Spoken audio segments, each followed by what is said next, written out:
Olá, vamos falar de Espiritismo? Sou Débora Rabelo, aqui dos Amigos de Nosso Lar, trazendo neste momento a continuidade do estudo da obra O Livro dos Médiuns, no terceiro capítulo chamado Do Método, hoje com o item número 31. Se você não assistiu os vídeos anteriores, convido a acessar a playlist O Livro dos Médiuns, buscar esse estudo desde o início. Vamos lá então? Leitura linha a linha, passo a passo. Comentários ao final. Para, no ensino do Espiritismo, proceder-se como se procederia com relação ao das ciências ordinárias, preciso fora passar em revista toda a série dos fenômenos que possam produzir-se, começando pelos mais simples, para chegar sucessivamente aos mais complexos. Ora, isso não é possível, porquanto possível não é fazer-se um curso de espiritismo experimental, como se faz um curso de física ou de química. Nas ciências naturais, opera-se sobre a matéria bruta, que se manipula à vontade, tendo-se quase sempre a certeza de poderem regular-se os efeitos. No espiritismo, temos que lidar com inteligências que gozam de liberdade e que a cada instante nos provam não estar submetidas aos nossos caprichos. Cumpre, pois, observar, aguardar os resultados e colhê-los à passagem. Daí o declararmos abertamente quem quer que se blasone de os obter à vontade. Não pode deixar de ser ignorante ou impostor. Daí vem que o verdadeiro espiritismo jamais se dará ao espetáculo, nem subirá ao tablado das feiras. Há mesmo qualquer coisa de ilógico em supor-se que os espíritos venham exibir-se e submeter-se a investigações, como objetos de curiosidade. Portanto, pode suceder que os fenômenos não se deem quando mais desejados sejam, ou que se apresentem numa ordem muito diversa da que se quereria. Acrescentemos mais que, para serem obtidos, se faz a intervenção de pessoas dotadas de faculdades especiais, e que estas faculdades variam ao infinito, de acordo com as aptidões dos indivíduos. Ora, sendo extremamente raro que a mesma pessoa tenha as aptidões, isso constitui uma nova dificuldade, porquanto o mister seria ter-se sempre à mão uma coleção completa de médiuns, o que absolutamente não é possível. O meio, aliás, muito simples de se obviar a este inconveniente, consiste em se começar pela teoria. Aí, todos os fenômenos são apreciados, explicados, compreende-se a sua possibilidade e se sabe em que condições podem produzir-se. Então, qualquer que seja a sua ordem em que se apresentem, nada terão que surpreenda. Este caminho ainda oferece outra vantagem, a de poupar uma imensidade de decepções àquele que queria operar por si mesmo. Precavido contra as dificuldades, ele saberá manter-se em guarda e evitar a conjuntura de adquirir experiência à sua própria custa.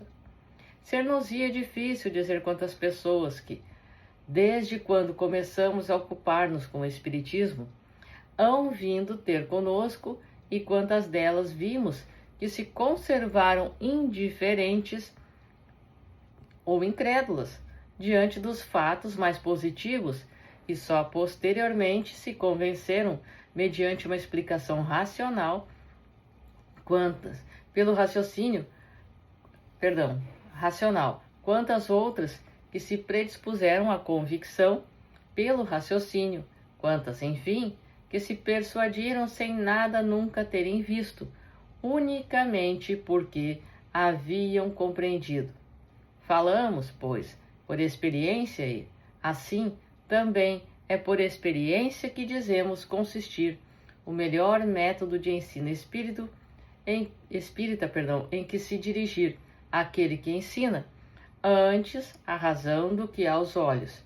Este é o método que conseguimos em nossas lições e pelo qual somente temos que nos felicitar.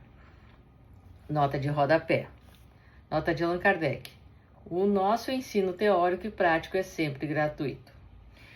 Bom, nós não podemos, através disso, continuarmos pensando que os espíritos se servem à nossa vontade, que controlamos e os temos aqui a nosso bel prazer para que possam ser feitos e criados manifestações da forma que desejamos e como compreendemos como certo. Não. Espíritos sérios, espíritos elevados, estão sempre ocupados e virão aqueles que se colocarem diante de um propósito sério. Também, dependendo da circunstância, com hora, com local, com tudo, exatamente como deve ser, para um estudo, para questões efetivamente importantes, para matarem a curiosidade, para causarem fenômenos, simplesmente por curiosidade, ou para que algumas pessoas venham, de repente, a acreditarem na existência de espíritos por conta disto, eles não se prestam a isto. Porque, como a gente diz aqui na Terra, eles têm mais o que fazer do que se ocuparem com a curiosidade de nós aqui no corpo físico. Portanto, é o conhecimento, é a busca da teoria, o estudo contínuo, sério e sempre assim através do estudo da teoria, partindo dela para depois a prática, é que iremos compreender e entender tudo isto, para não sejamos cegos guiados por cegos, pessoas que se deixam levar por espetáculos, por crendices de adivinhações puramente inventadas ou então sugestionadas por espíritos brincalhões ou maledicentes. E por que eles se dedicam a isto? Veremos mais adiante, mas basicamente, assim como aqui na Terra existem pessoas que não levam nada a sério, do outro lado também. Por quê? Porque desencarnamos e deixamos apenas este corpo físico. Não nos tornamos espíritos puros ou santos somente por desencarnarmos. Continuaremos a ser o que somos aqui no corpo físico. Por isto que o conhecimento contínuo, sério e sempre buscando este crescimento é o que nos fará compreender como se processam as manifestações, como elas acontecem, de que tipo, por que razão as circunstâncias são da forma que são.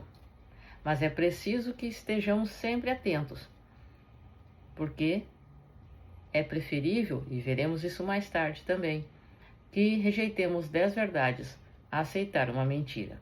Mas somente o conhecimento nos fará ter ideia do que é a importância das manifestações e o estudo da mediunidade. Sou Débora Rabelo, um forte abraço para você, que os bons espíritos nos guiem, Jesus nos abençoe. Até a próxima.